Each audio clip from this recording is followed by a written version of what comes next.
There is that connection for buyers who go to that site and see, oh, wow, this merchant is offering carbon neutral shipping. And then maybe they're looking for the same product and they go elsewhere and they're not. Is that going to be a factor that brings that buyer back as a repeat customer? We hope so. It's the E-commerce Master Plan podcast. Here to help you solve your marketing problems and grow your e-commerce business.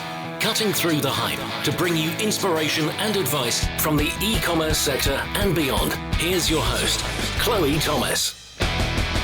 Hello and welcome. It's great to have you here. Thank you so much for hitting play and choosing to listen to one of our inspiring guests.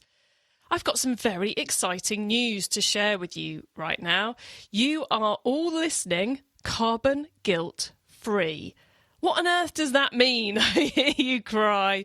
Well, the E-commerce Masterplan podcast is now a carbon positive podcast, which means the awesome team at Carbon Positive have calculated the carbon used in every step of our production process, the distribution we do, and the carbon you're using right now to listen to the show. And then what we've done is we've bought enough carbon credits to more than offset. So we're over offsetting by about 20%. And that means we've accounted for any errors we may have made in the calculations, and it means, more importantly, that you can listen to this episode and every single one of our past episodes and future episodes, including those on our other podcasts. You can listen to all of it carbon guilt free. So binge away, my lovelies, binge away. In this episode, we're going to celebrate our new carbon positive status by getting into carbon offsetting and being a carbon positive brand with Shopify's very own head of sustainability. Yes, we've got a guest from Shopify on the show. Stacy is going to be sharing all sorts of insights into how you can make your brand more sustainable, whether you're on Shopify or not, and how that's going to help you build stronger relationships with your customers. Plus, we'll be getting into why carbon offsetting and carbon capture are crucial to the future too. Please listen to the end of the episode so you don't miss out on Stacy's top tips, which are brilliant, quite frankly, and my own take on this episode. Are you tying up capital with goods that take months to arrive? Let Trade pay your supplier invoices for you and then pay them back up to 4 months later. No security, no dilution, no more cash flow headaches. Pay only a transparent flat fee with each financed invoice. Learn more or apply to see if Trade can help your business grow at ecmp.info/trade. That's ecmp.info/TREYD. So that's trade spelt TREYD. And now to introduce our guest expert. Stacy Kauk is the head of sustainability at Shopify. Having been working in sustainability since 2014, Stacy's been leading the charge at Shopify since January 2020. There, her role is to ensure the businesses using Shopify's platform, the shoppers that purchase from a Shopify merchant, and climate entrepreneurs globally are working together in the fight against climate change. Hello, Stacy. Hi, Chloe. How are you? I'm good. It's lovely to have you here joining us. How did you end up working in e-commerce? Oh my goodness. That's quite a question because, my background, I'm an environmental engineer. So I started doing engineering design work for a variety of different industrial sectors like oil and gas and large infrastructure projects. And so that's sort of my background. But then I started moving into government work because I wanted to use my skills to protect the environment. So I worked in the Department of the Environment for the Canadian government for a while and started to realize that we needed to move as fast as possible to solve climate change. And I felt like with the international negotiations under the Paris Agreement that were happening, a lot of these things are consensus-based decision-making, which takes a lot of time. And I was getting this angst inside me that we're not going fast enough. I need to move faster on this. And there was sort of a series of coincidences that led me to discover that Shopify had launched a sustainability fund back in the fall of 2019 and had committed to spending $5 million every year on the most promising solutions out there. And I was like, well, that's interesting. I like, technology and different kinds of solutions. But then as I got to know Shopify and the company and the people and the mission, I realized that the opportunity to drive change through our platform and our ecosystem was almost never ending. Like, we have millions of merchants using Shopify in over 175 countries. If I'm able to remove friction and help them do more climate conscious commerce, well, then perhaps we can change the world, right? So that's what drove me into e-commerce and to work at Shopify, the entrepreneurship company leading the way for the future of commerce. That we are speaking very similar languages, Stacy. I'm also on a mission to hopefully do something good for the planet by inspiring the exact same audience to do better. Unfortunately, I don't have much impact in helping them, in making it easier for them other than knowledge. So it's awesome to have you on who can help them. So let's start off with, I guess, how Shopify are helping brands to become more climate conscious, why Shopify sellers should become more climate conscious. Given you're trying to persuade them to do all of this, where do you generally start those conversations with them? The first place to start is to think about that connectivity between a merchant and their buyer, right? You want to build a strong relationship. You want to deliver what your buyers want, and you want your buyers to come back. You want repeat customers, and you want to retain them. And, one of the things that we've seen recently, we put out a report. It's called Conscious Commerce. And we've seen that consumers and retailers globally are becoming more and more committed to making climate conscious decisions. And one of the stats that I found super interesting was that 62% of consumers won't compromise on sustainability, even during economic uncertainty. So what that means is that the buyers that do care about sustainability and about making good shopping decisions when it comes to aligning with their values, they're willing to pay more, and they're willing to come back, and they're willing to put in more effort to find those products and those brands that align with their values. So when buyers want to vote with their wallets, there's an incentive there for a brand or a merchant to connect with those consumers and give them what they're looking for in terms of sustainable products. And so when we are looking at the future of commerce, sustainability is now becoming intrinsic or very much mission aligned with company success. And the biggest barrier to sustainability is cost. But perhaps if you're able to find really great ways to provide a more sustainable offering or provide better connection to your buyers, that increase in sales will offset that additional cost. It's about finding, your 1,000 biggest fans, right? Oh, completely. And I think that stat about the 62% who won't compromise on sustainability when they're making their buying decisions, it really illustrates that behavior we're all seeing through 2023 and the tail end of 2020, where there's economic stress. Call it recession, call it downturn, whatever you want to use as the words. I'm not arguing with the economists, but, there's definitely a squeezing of the wallets. But yet at the same time, we're seeing almost a boom in consumer desire for sustainable products and for sustainable information and for making these better choices. I think there is that cost element that stops brands. I think there's also just not knowing where to start and not knowing how to tackle it that brands find so difficult. And then, kind of the desire to try and be perfect straight away, which of course is nigh on impossible.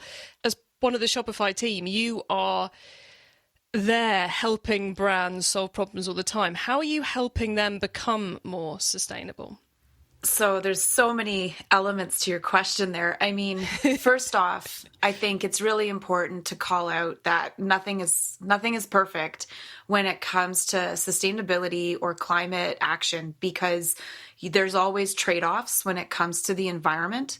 A silver bullet doesn't exist. If you're able to fix one element, you likely can't address the other components. Like if you reduce waste, perhaps there's another issue that arises because you've chosen to tackle that, like water usage, for example. What we need to do is realize first, yeah, we're not perfect. We're human beings. We're going to do the best we can. But what is the most impactful thing that you can do? What is the best change that you can make to your product or your approach or your strategy that's going to have the biggest impact? And this will be unique to every brand. And it'll be unique to every company. And so that also applies to Shopify when we're thinking about our merchants. What are we uniquely positioned to do that will have the biggest impact, that we can uniquely do for our merchants around the world? And so what do most of them have in common? The answer to that is they all ship things around the world, right? And on our platform, we're able to offer, because we have data, we have shipping data, because the platform's tracking the orders and everything's moving around. We know when packages are going from point A to point B. And what that means is we have that specific ability to understand what the emissions are with shipping that package. And so what we've decided to do is recently, I guess it would have been last year in June 2022, we launched an app and a plugin to our platform called Planet. And what Planet does is it estimates the emissions from shipping every order that's placed on a merchant's store. So that's one side. You can understand your emissions, which means you can also choose better options in terms of slower shipping, for example, like overnight air delivery is very carbon intensive compared to something that takes 10 days and can go by less carbon intensive transportation methods. So that's one side of the equation. Now, what do you do about all of those emissions? It's great. You've got the number, but you want to do something about them. And so the other side of Planet is we curate carbon credits that our merchants have access to allocate them against and to address the emissions from shipping every order on the planet. So the product feature from the Planet app is carbon neutral shipping. So a merchant on their store can say, we offer carbon neutral shipping at no extra cost to you, for example. And then on the back end in the admin, they see the emissions from every order, and then they see the carbon removal projects that have been supported to remove those emissions from the atmosphere to provide carbon neutral shipping. And so what that does for, small and medium brands is it gives them access to carbon credits that they can trust, because they're the exact same carbon credits that Shopify uses for their own business, for our business.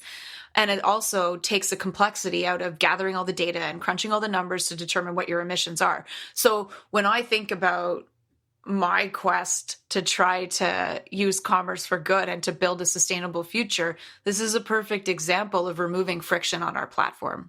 I love the fact you've got to tackle one of those biggest things in e-commerce, the moving of stuff from A to B to Z to Z to Z to C to wherever else we're sending it. But I think it also speaks to something which I often find in the sustainability space, which is, or the climate conscious space, which is, if you're finding something difficult, someone has probably solved the problem for you. There's no reason for any brand to be trying to work out the carbon footprint of their deliveries, because you guys have created the app to do it for them. There's no need for them to be, going, oh, but is this tree planting project better than this tree planting project? No, because there's people who are far better qualified than me and most merchants to work that out. They also don't need to go down and buy a field and start planting their own trees. People have done that workload for them. So, you can simplify it so much. But the other thing I really love about it is something we talk about a lot here, is that impact we have by making customers think about what they're doing.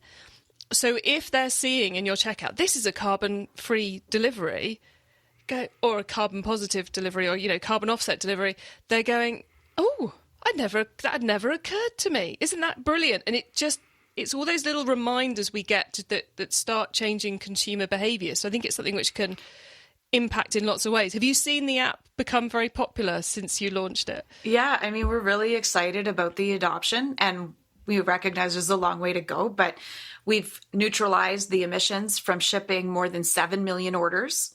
And that totals more than 6,000 tons of carbon removed from the atmosphere as a result of the app, which is really exciting because, there is that connection for buyers who go to that site and see, oh, wow, this merchant is offering carbon neutral shipping. And then maybe they're looking for the same product and they go elsewhere and they're not. Is that going to be a factor that brings that buyer back as a repeat customer? We hope so. But that's what's really exciting. But then on the backside, we're surfacing information about the carbon removal projects that are being supported by the merchant using the Planet app. And, it's exciting because it goes beyond tree planting projects. We're talking about things like direct air capture, things like biochar, which is, you take the carbon that's been captured through photosynthesis and then you process that and you come out with a soil amendment that can then replace fertilizer, which is a very carbon intensive product and also quite harmful to waterways and ecosystems. And so our merchants are able to support this big range of projects as well as ocean-based projects. And what we're able to do is surface the insights and successes from those projects that then merchants can share with their buyers. So the buyers understand that a purchase from this merchant means I'm supporting these kinds of projects and I'm actually being impactful with my purchase. I bought sneakers or a bag or some jewelry, but I also bought from a merchant that's supporting these very important projects. And I think what's important to see about this is that we're supporting climate entrepreneurs. So a lot of these companies and projects are very early stage, super promising, but they don't necessarily have a lot of buyers. And, these are projects that are not accessible on the open market. You can't just go to a website and buy these carbon credits. They're exclusive. And so because of that, we're giving access to these very impactful projects early on, which then creates this wonderful flywheel where these projects get the support from our merchants that they need to be successful. Then they can grow and scale and become available to everyone. So it's this kickstarting of carbon removal projects that makes carbon neutral shipping way more catalytic than just buying a carbon offset, right? Oh, completely. It's, with any offsetting, the key thing is what you're using to do the offsetting, which is why, I don't think anyone should be personally trying to work out what the right decision is. You have to go with someone who's already done all that hard work for you. And I love the multiple layers of how this app and that process works. But the whole carbon removal piece and offsetting can be seen as being a bit controversial. It's fair to say Shopify are definitely behind it as a platform. I am not anywhere near against it. I'm behind the idea as well, because fundamentally, basically, there's, correct me if I'm wrong on this, Stacey, because you understand this far better than I do, but fundamentally there's too much carbon out there at the moment anyway. So however much we reduce, we've still got to do some removal. But your Shopify's doing some things far bigger than just the Planet app around this. So can you tell us a bit about that as well, please? Definitely. And I think, first and foremost, we must reduce our emissions. We must find ways to scale and grow the electricity grid in a decarbonized way. We need to find alternative fuels to support so that we can eventually phase out fossil-based approach to life, right? And so we definitely have to do that. And that's important for education and understanding emissions and understanding all of the day-to-day choices you can make that reduce your emissions and your footprint. But on the other side, like you said, Chloe, we've already been emitting carbon for 200 years, and we've now gone past the point of the optimum amount in our atmosphere. So even if we stopped emitting today, we still need to go out and remove historical emissions from the atmosphere. And so what carbon removal is all about, it's about different projects and solutions that capture carbon dioxide from the air and then lock it away and store it for longer periods of time. And then what that'll do is hopefully, as we stop our emissions, this will draw down the historical carbon. And so that's the theory behind why Shopify decided to get involved with kickstarting carbon removal. And so, that was the thing that got me interested in joining Shopify in 2019 was this launch of our sustainability fund. And so since 2019, we've committed more than $33 million through the fund. And this goes to, I believe, 28 companies. And they're a huge range of technologies. And the reason we pick these companies is we want them to be a meaningful part of the solution, down the road, 2030, 2035, 2040. This is not about carbon offsetting today. This is about building for the long term.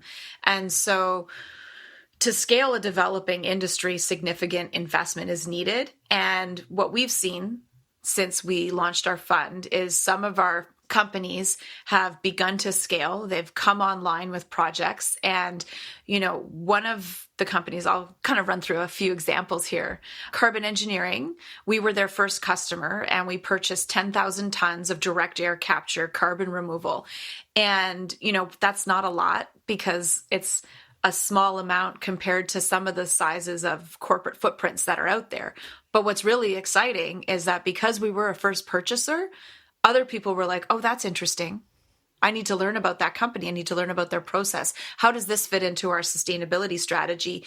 And we have actually now seen big follow-on purchases by companies like Airbus and BMO. So that's the part of our fund that's exciting, is we want to shine a light on promising technologies so that others will join us. And so we've seen that happen with many other companies. It strikes me, Stacy, that that's kind of like the most full-on carbon shadow that anyone could create is going, we're going to buy 10 tons of carbon removal off you. And everyone else goes, oh, Shopify have invested. Oh, we better get on that. I mean, the carbon shadow impact of that for Shopify is nigh on incalculable, but vast, which is, I guess, a very cool thing for you in particular, being behind this fund, is seeing that impact.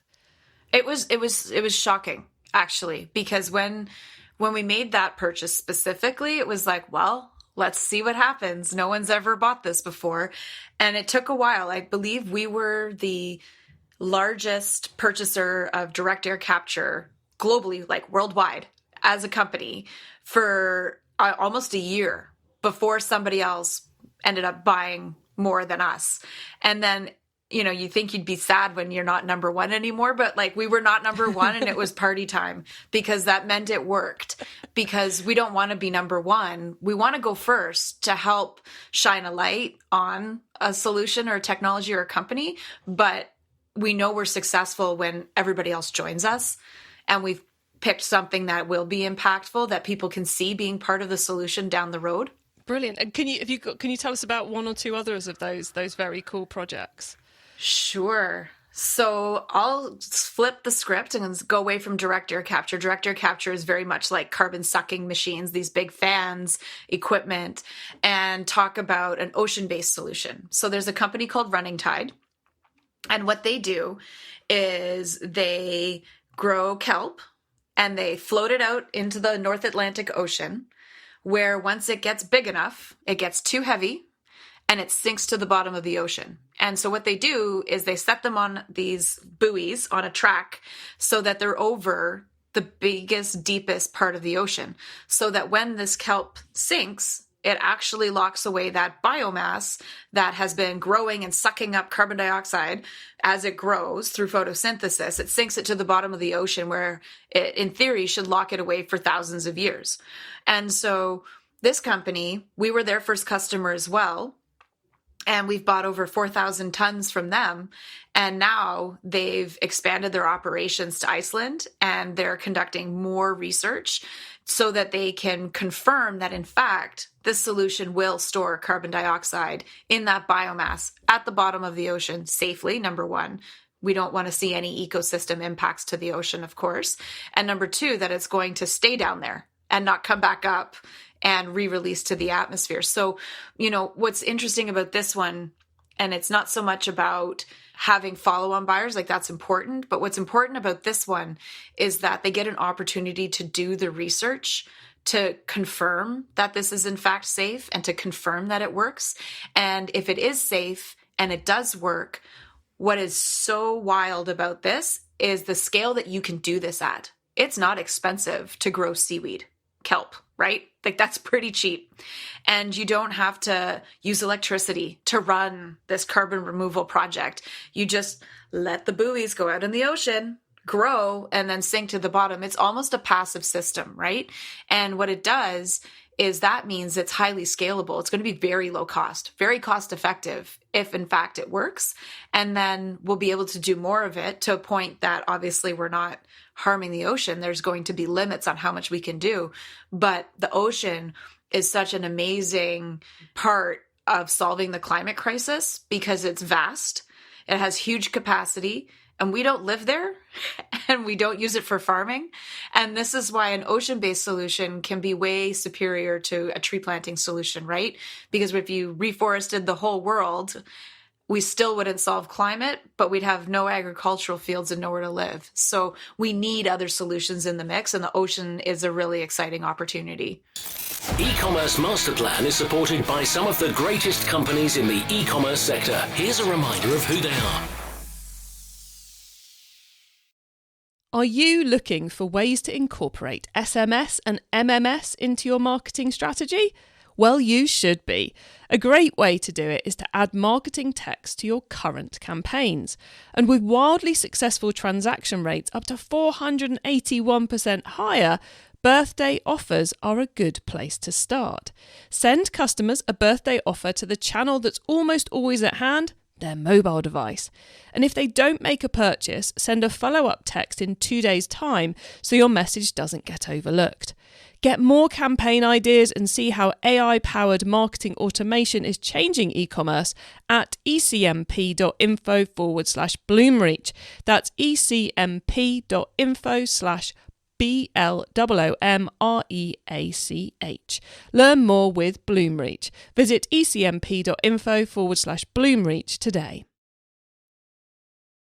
Competition in e-commerce is complex and growing your business can be challenging. That's why I would like to introduce you to PriceInc, competitor price tracking and dynamic pricing optimization software for e-commerce merchants. You can monitor your competitors' price moves from a single dashboard and import all your products with a single click. You'll be able to track prices and make price comparisons from any website, marketplace, or sales channel like Google Shopping and Amazon. PriceInc's dynamic pricing app sets prices automatically to improve profit margins whenever market prices or stock availabilities change. Track unlimited competitors and increase your profit margins. Start a free trial now and get 50% off your first 3 months. Sign up now at ecmp.info/PriceInc. That's ecmp for e-commerce master plan.info/PRISYNC.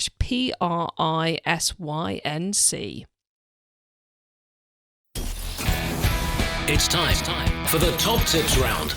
Okay, after those truly inspiring examples from Stacy there, and I hope anyone who's using Shopify and listening to this has got a little bit of a warm, fuzzy glow going on, because you using Shopify is part of what's enabled that fund to do those awesome things Stacy was just telling us about.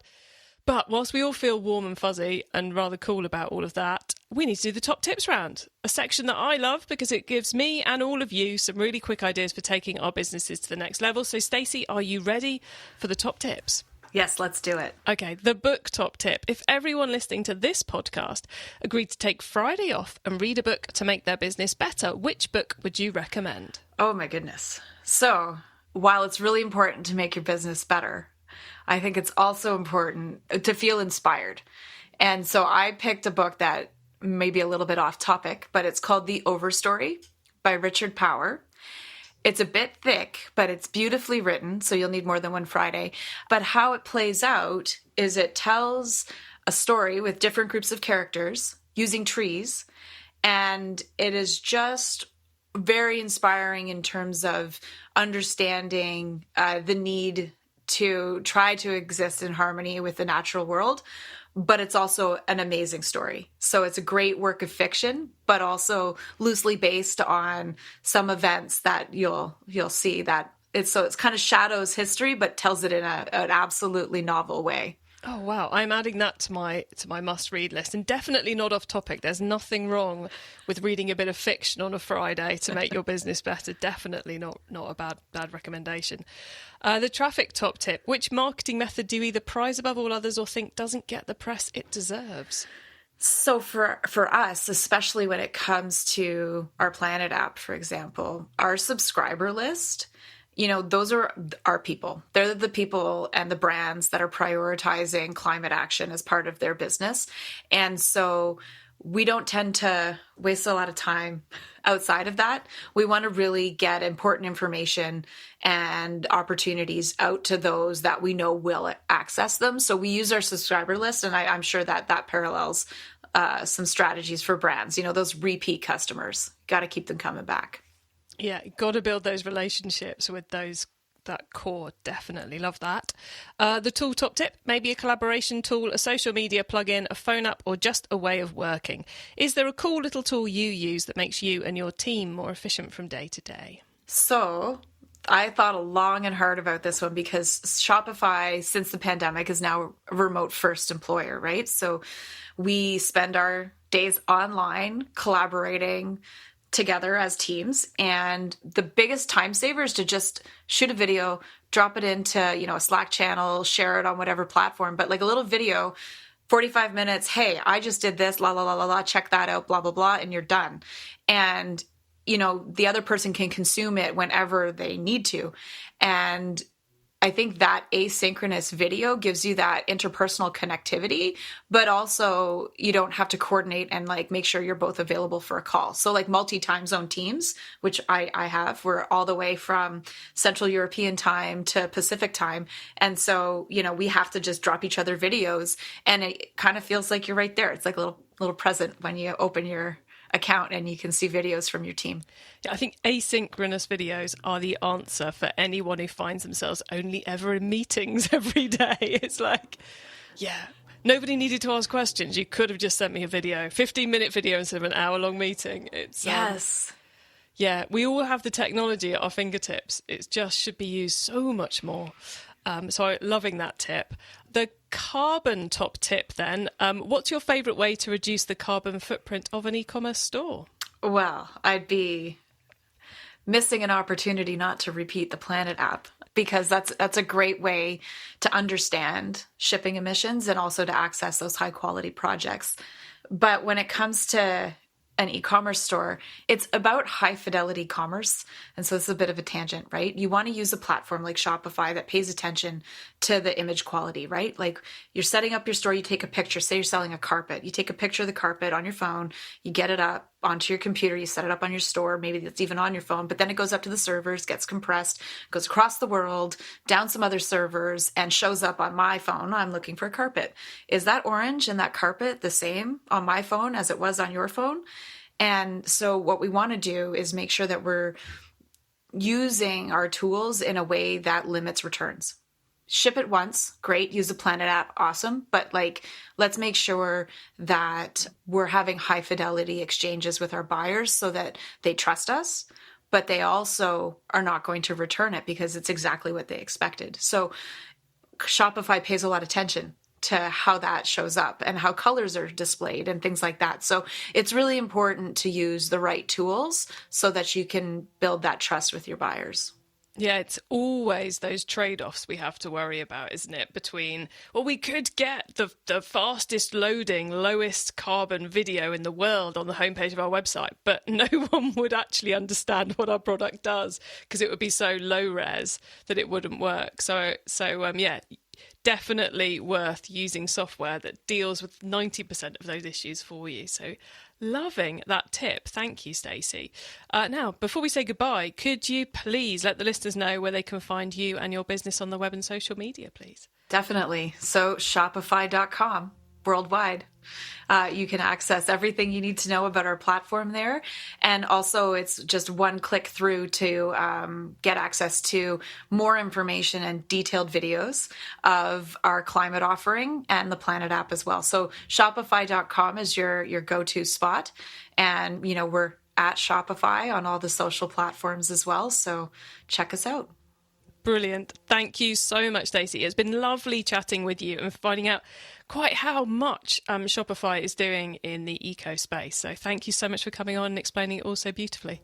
Oh, thank you so much for having me. This was wonderful, Chloe. Okay, Okay, so loads of inspiration there and also some great practical tips too. So what I think as an e-commerce brand you can take from that, whether you're using Shopify or not, is that there is so much impact you can have now without a huge amount of cost and without a huge amount of effort on your part, because many of these big issues in e-commerce are being solved by app developers. Just like the Planet app can very quickly, because it does it all for you, work out the carbon footprint or the carbon impact of all your shipping and then give you the tools to very quickly offset it all, which of course is going to cost a bit of cash, but it's going to make it easy for you to do that. It's done all the due diligence for you. There are so many solutions like this throughout the e-commerce space now. And then it's also giving you those easy ways to kind of get the customer to think, oh, maybe I should care about carbon more. Maybe, oh, I like this brand because they're doing the carbon offsetting of my deliveries. So it gives you that consumer flagging of good information, a good sustainability too, and it gives you content because you can talk about these offsetting activities which you're buying via it in order to give you more things to talk to your customers about. Just like Stacy was saying in the tips at the end there about really building that relationship with those core customers, telling them, thanks so much for buying from us through the offsetting you've done through we're thinking Purpose 2.0 here, which is where you make it the customer who achieve the end, not you achieving the end, where we can say, by using our carbon offset deliveries, you have contributed to this project. Our customers have enabled this project to do whatever it's done. It's a great way of building that relationship with the customers. So you're getting content, it's super easy, and you've got ways to inspire your customers to do better too, which of course all impacts that bigger carbon shadow piece. And just in case you're wondering what carbon shadow is the impact you have by influencing other people to do better. So the carbon footprint of my business is tiny. The carbon shadow of my business is hopefully really, really massive. That's what your carbon shadow is. Really, really important thing, the carbon shadow of your business at the moment, but do not even try and calculate it. It's best leave it as a concept. Right, before I go off on different carbon terms, I need to tell you all that you can get your hands on our notes from this show, including those top tips and links to the things we mentioned, by heading over to ecommercemasterplan.com or use our direct to episode short links. It's ecmp.info/ whatever the number of this episode is, and that will take you straight to the correct page of the website. And once you get to the website, make sure you add yourself to our email list so you don't miss out on any of the many things I share every week to help you improve your business. If you like this episode and you're a Shopify merchant, then why not go and have a scroll through all our episodes featuring Shopify merchants just like you? You can find all of them using the short link ecmp.info/Shopify, unsurprisingly. Thank you all for tuning into this and every episode of the E-commerce Master Plan podcast. I bring you a new interview every week because I want to inspire and help e-commerce business owners to succeed and thrive with their businesses, including progressing along the path to net zero. So if you know someone this show can help, please tell them to listen to the E-commerce Master Plan podcast. I hope you have a great week, and don't forget to keep optimizing. Thank you for listening to the E-commerce Master Plan podcast. Find out more at ecommercemasterplan.com/podcast. Don't miss out. It's time you joined Chloe's e-commerce club, our free club that's all about helping you grow your e-commerce store. Join right now for free at ecmp.info/club.